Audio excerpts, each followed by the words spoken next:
Welcome December and happy holidays. I'm Ariel and I'm back with a new project. I actually have several projects this month and I'm hoping to get to all of them before Christmas, so let's be quick.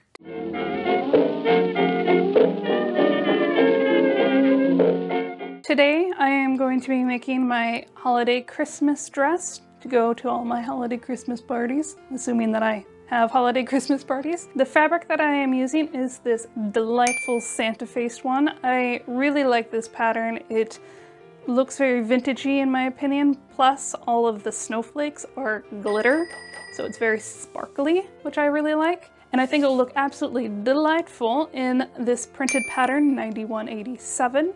It is a mail order pattern and it comes from the Poultry Tribune, or at least that's what the envelope says.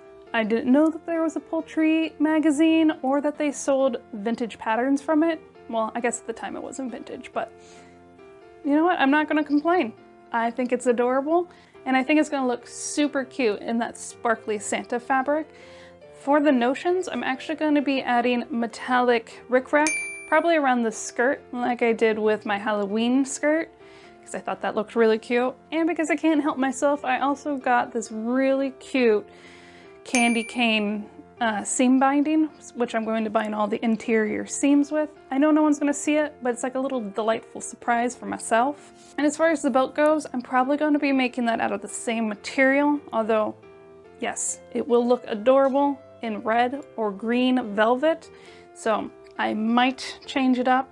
Well, I think that is it. And I have everything I need, so let us begin. So when I opened this package, I noticed that none of the pieces were cut out, so it's never been used. And unlike modern patterns, where all the pieces are on one giant piece of tissue, vintage patterns usually have the pieces broken up into bite-sized chunks. I always find it fascinating to find patterns in this state. This is essentially how it would look if someone had bought this pattern in the 1950s and brought it home. I find it a little exciting when I get patterns like this, because when I have patterns that I know have been used, like they've been cut out, I try to imagine the person who made this dress or skirt or blouse before me as I make my version of it. So I feel I'm fulfilling its purpose.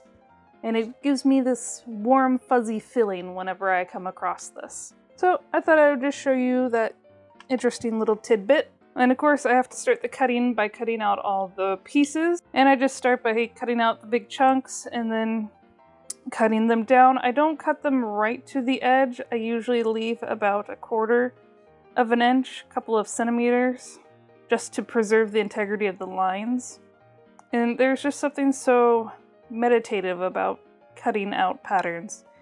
I like to do it when I'm just having a hard day and I need a mindless task.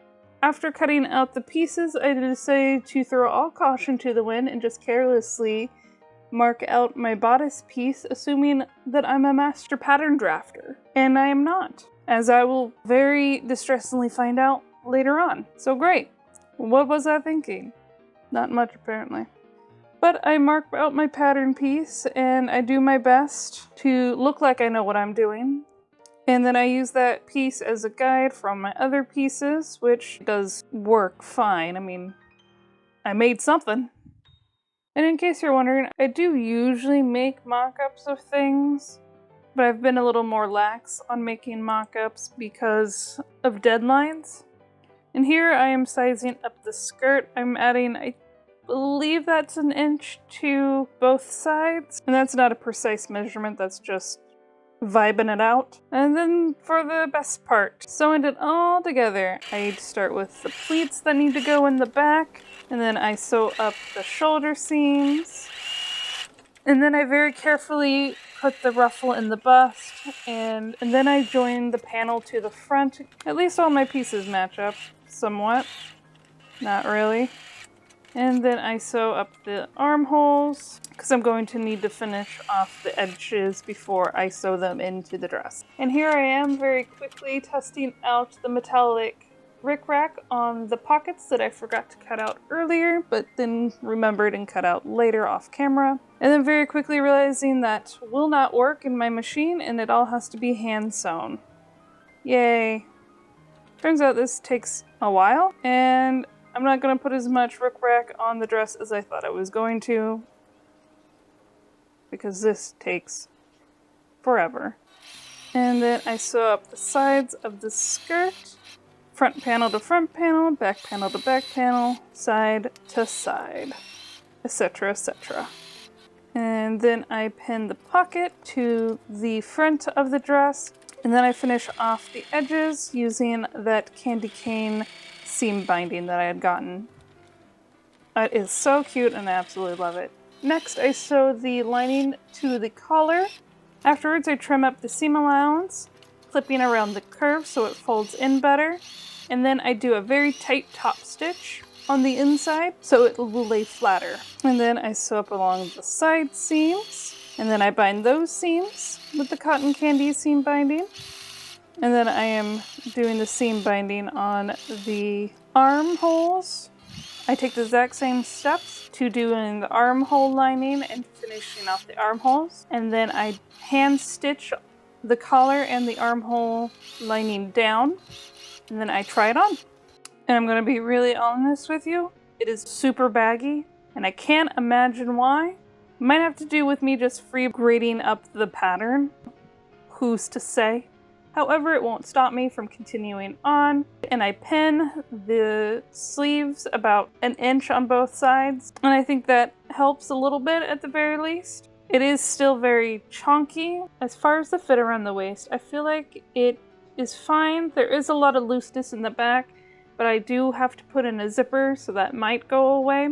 However, I don't really like how low the waist is. In the pattern, the panels in the front meet in a triangle at a point. I have them connecting a half an inch above that. So I'm going to remove the skirt and raise it up about a half an inch to meet that point. Then as far as the bulkiness goes, I'm just going to rip out the lining and just use the candy binding as the binding for the sleeves as opposed to having a lining for the sleeves. And of course, I was quite frustrated with this process and did not film any of it.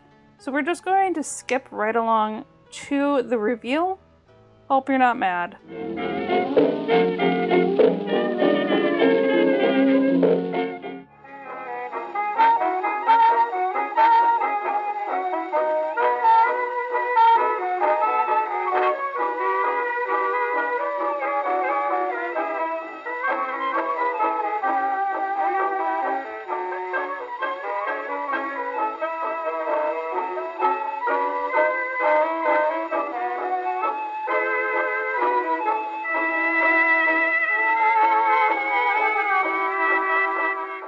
Well, and there you have it. Another dress down, just in time for the holiday parties. I do really like this dress, despite all the trouble it's given me. I think next time, if I make this dress again, I'll use a lighter weight cotton as opposed to a quilter's grade cotton, which I think is the issue. It was a little heavier, so it did a lot of bulking up here. Also didn't help that I just kind of willy-nilly did the bodice as opposed to making a mock-up. I think if I made it again, I would make a better fitting bodice like this. Sorry, I lost my muff. So sorry if that was scratchy, but my neckline is a little baggier than I would normally like. I think I might at some point go through and just put some darts in. You live and you learn. I got a little ambitious. Bit off more than I can chew, I guess. Anyway, I do really love this dress otherwise than that. I did add little pockets here.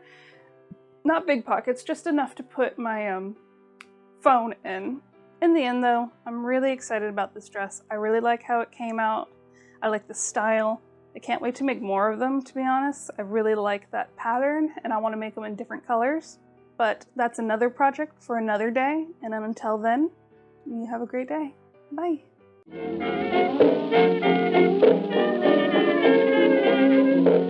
And it's all coming together nicely. Oh wait, it's not the armhole. I do... Pardon me.